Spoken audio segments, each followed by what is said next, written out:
Morning, everybody. Today we're just going to mark the work that was given to you guys over the week. So if you haven't done this activity already, then you can complete it in the NS period that we have on Friday and compare your answers with this video. All right, so the first homework we're going to check, it says in a ratio format, write out how many of each atom there is in each molecule. All right, so you need to put it in a ratio format. So for this one here, it will be, because there is a 2 before sodium, sodium is written as Na, sodium is found in sea salt. Right. We know that the 2 before the entire name, right, or the name of the compound, means that there are 2 molecules of that compound. All right, so if I have to put it in a ratio, it's going to look like this. All right, why is there 2 sodiums and 2 chlorines? Because anytime I put a number before the compound, it applies to both of the atoms within the compound, right? So it's kind of like if you're distributing in maths, 2 times 1 and 2 times 1 here as well. Remember, there's an imaginary 1 next to each number, next to each symbol, right? By the way, we call these symbols that are next to the atom the subscript. Okay, let's look at the next one. So over here, hydrogen has a subscript of 2, right? Oxygen has an imaginary 1 over there. And we see that there are 2 hydrogen molecules here, right? Just highlighting it. All right, so let's write this in a ratio. So we work just like in math, you guys do distribution and multiplication. 2 times 2, we have 4 hydrogen atoms. 2 times 1, that's 2 hydrogen atoms. All right. So altogether 4 hydrogen atoms to the ratio of 1 oxygen atom. Cool. All right. So please remember that the 4 here tells me that there are 4 hydrogen atoms, all right, and 2 and 1 oxygen atom. All right, so we see here that it makes sense because if we have 2 molecules of water, then we know that the 2 is distributed with the 2 atoms of hydrogen, and if we count it physically, we'll see we have 1, 2, 3, 4 atoms of hydrogen in total.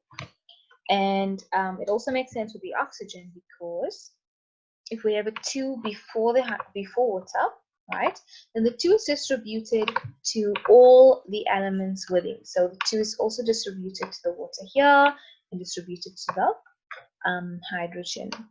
And I see I've made a little bit of a mistake here. It's not 1, it's 2. All right. So if you even count within these 2 molecules, there's 1, 2 oxygens altogether. All right, and lastly we have CO2. All right, we need to put it in a ratio. So altogether, because we have a number before the molecule, we are going to distribute that number to all the other atoms within, right? So 4, and remember there's an imaginary 1 there, so 4 times 1 and 4 times 2. So we have 4 carbon atoms to the ratio of 4 times 2, which is 8 oxygen atoms. And you can count it, right? So you should be having 4 carbon, 1, 2, 3, 4, and 8 oxygen, 1, 2, 3, 4, 5, 6, 7, 8. Okay, so I think we're good with this exercise. Let's move on to the next. For this exercise, you needed to write the symbols for each of these elements over here. So hydrogen, I put it in for you. Hydrogen is written as H2 because it is a diatomic molecule, meaning that in nature it exists as two atoms bonded together. All right, helium is, we done that for you. Then lithium is Li, beryllium is Be. Remember to keep the first letter as a capital letter and the second letter as a lowercase letter. If you do not have it in this format, you will lose marks. Boron is just B, carbon is just C, nitrogen is N2, oxygen is O2, fluorine is F2. So guys, just a fact over here. Fluorine is basically used in our toothpaste, right? Fluorine is a gas. Obviously, when we want to use it as a liquid, it needs to go through a certain procedure. And can you see how all three of these are diatomic molecules? The neon is Ne, sodium is Na. Sodium is a little bit of a tough one, so I need you guys to memorize that one. Then magnesium. Magnesium is Mg. Aluminium is Al. Silicon is Si. Phosphorus is just a P. Sulfur is S. Chlorine is also diatomic, so it's Cl2. Argon is Ar.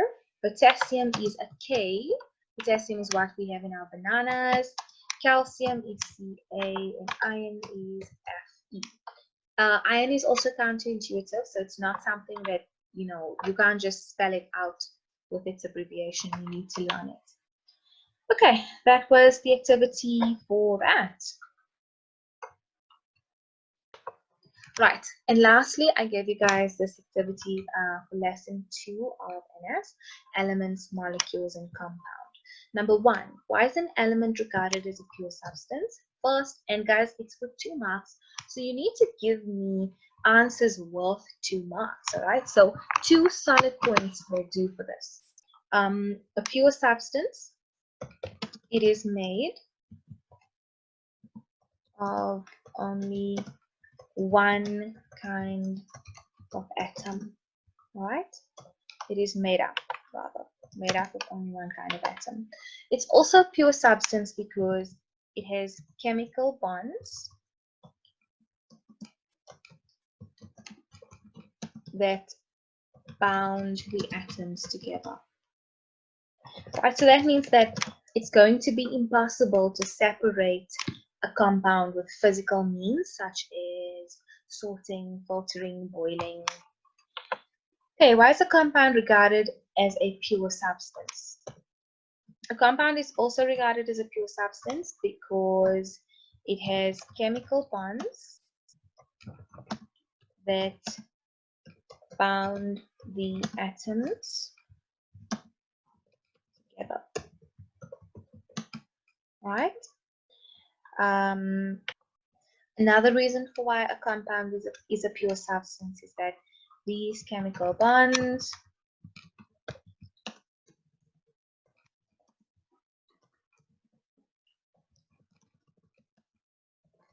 cannot be broken through physical means. Okay, what is a molecule? A molecule is basically when 2 or more atoms are bonded together.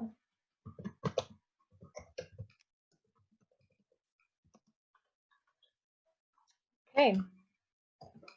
A molecule is also the smallest part or component of a compound.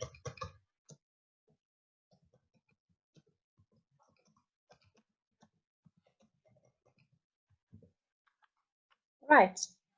What is a compound? First of all, a compound is a pure substance that is made up of molecules. Right? And you can even give an example. Water. Please bear in mind the word substance. Substance means a material. a liquid, a gas, a solid. So a compound could be salt. Salt is a compound because it's made of sodium and chlorine. Just a fun fact, did you know that chlorine in salt gives the salt its salty taste and not the sodium? What are the 7 diatomic elements? Give the names only and not the symbols. All right, so we have hydrogen, we have nitrogen. Remember how I told you guys to learn it? Have no fear. So fear is fluorine. Of is oxygen. Ice is iodine. Cold is chlorine.